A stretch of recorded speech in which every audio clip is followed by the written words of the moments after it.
Hello student, कैसे हैं आप सब। एक बार पुनः आप सभी का आपके अपने चैनल सी कोचिंग क्लासेस पर स्वागत है। और क्लास 12 फिजिक्स चैप्टर 4 में महत्वपूर्ण एक टॉपिक है अमीटर और वोल्टमीटर में अंतर। कभी कभी क्वेश्चन पूछा जाता है और इजी है, इसे आप लोग अच्छे से तैयार कर लेना। ठीक है, तो चलिए देख लेते हैं अमीटर और वोल्टमीटर में अंतर। चलिए पहला देखिए, अमीटर की जो सहायता से किसी भी परिपथ में बहने वाली हम धारा की गणना करते हैं। जैसे आपके पास कोई परिपथ है, उसमें कितनी धारा बह रही है, तो उसमें हम अमीटर लगा देते हैं, जिसकी सहायता से उस परिपथ की धारा की गणना कर सकते हैं। ठीक है ना। जबकि वोल्टमीटर क्या होता है, वोल्टमीटर की सहायता से किन्हीं दो बिंदुओं के बीच विभवांतर मापते हैं। परिपथ में बहने वाली धारा अलग है, विभवांतर अलग है। विभवांतर कब गणना करते हैं, जैसे आपके पास एक इलेक्ट्रोड है, दूसरा इलेक्ट्रोड है, दोनों पर अलग अलग विभव है, इनके बीच के अंतर को हम क्या कहते हैं, विभवांतर है। मतलब एक आवेश को एक बिंदु तक ले जाने में किया गया कार्य, उसी आवेश को दूसरे बिंदु तक ले जाने में किया गया कार्य। अब उन दोनों के बीच कितना विभवांतर है, तो हम अधिक वाले में से कम को क्या करते हैं, घटा देते हैं।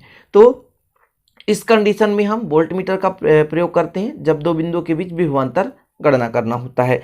और जब अमीटर होता है, इसे कहाँ लगाते हैं, तो किसी परिपथ में लगाते हैं, कितना धारा बह रही हो। अब धारा किसे कहते हैं, तो आवेश प्रवाह की दर को ही धारा कहते हैं। आवेश प्रवाह की दर को ही धारा कहते हैं। बहने की क्षमता धारा है, लेकिन विभव क्या है, आवेश को ले जाने में किया गया कार्य। देखिए, दर अलग है, कार्य अलग है, समझ रहे ना। जैसे आवेश एक बिंदु से दूसरे बिंदु तक ले जा रहे हैं, उस पर किया गया कार्य क्या है, विभव है ना। दो बिंदुओं के बीच विभवांतर बन जाता है। लेकिन जो आवेश प्रवाह की दर मतलब बहने की क्षमता, क्या कहलाती है, धारा कहलाती है। तो ये धारा और विभवांतर अलग अलग दोनों का काम है, और दोनों अलग प्रकार से उपकरण द्वारा मापे जाते हैं। दूसरा देखें, अमीटर जो होता है, कुंडली के साथ समांतर क्रम में शंट जोड़ा जाता है। शंट जैसे शंट में, जैसे शंट आप पढ़ेंगे, शंट होता क्या है स्टूडेंट, कि एक प्रकार का प्रतिरोधी होता है जो कि परिपथ को मतलब क्षरित होने से रोकता है। कोई भी परिपथ टूटे ना, या जिसमें धारा प्रवाहित हो रही है, तो वो उपकरण नष्ट ना हो, इस कारण से हम शंट का प्रयोग करते हैं। कुल मिलाकर कुंडली में अमीटर को समांतर क्रम में जोड़ा जाता है, जबकि कुंडली के साथ वोल्टमीटर को श्रेणी क्रम में जोड़ा जाता है। ये हो गया कुंडली के साथ। लेकिन परिपथ के साथ जब जोड़ते हैं तो अपोजिट है। परिपथ में जब हम अमीटर जोड़ते हैं तो श्रेणी क्रम में जोड़ते हैं, और जब वोल्टमीटर जोड़ते हैं तो समांतर क्रम में जोड़ते हैं। ठीक है ना।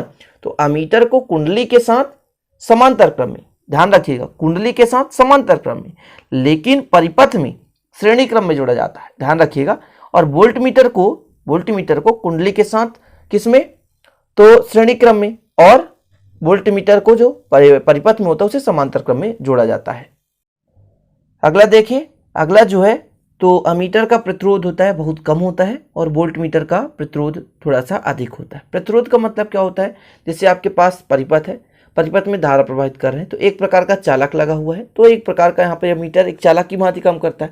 तो उसके कारण जो थोड़ा बहुत उसमें धारा में रुकावट उत्पन्न करता है, उसे कहते हैं प्रतिरोध। तो इस प्रकार से जो अमीटर होता है, इसमें प्रतिरोध बहुत कम होता है, कम मात्रा में धारा लॉस होता है। लेकिन वोल्टमीटर में थोड़ा सा प्रतिरोध अधिक होता है। ठीक है। अगला देखिए, एक आदर्श अमीटर का प्रतिरोध शून्य होता है। मतलब आदर्श का मतलब जो अच्छा काम करे। आदर्श व्यक्ति किसे कहते हैं, जो अच्छा काम करे, वो आदर्श है। वो सर्वगुण संपन्न, मतलब जो भली बात से पूरे के पूरे धारा के मान को दे दे, उसे हम कहते हैं अमीटर, मतलब आदर्श कहते हैं। तो आदर्श जो होता है क्या है, एक प्रकार का जो सभी प्रकार से सही काम करे, सिंपल तरीका। इसलिए हम कहते हैं अमीटर को कि एक प्रकार से ये आदर्श अमीटर है। इसका प्रतिरोध क्या होता है, शून्य होता है। आदर्श अमीटर मतलब किसी प्रकार से इसमें धारा का नुकसान ना हो।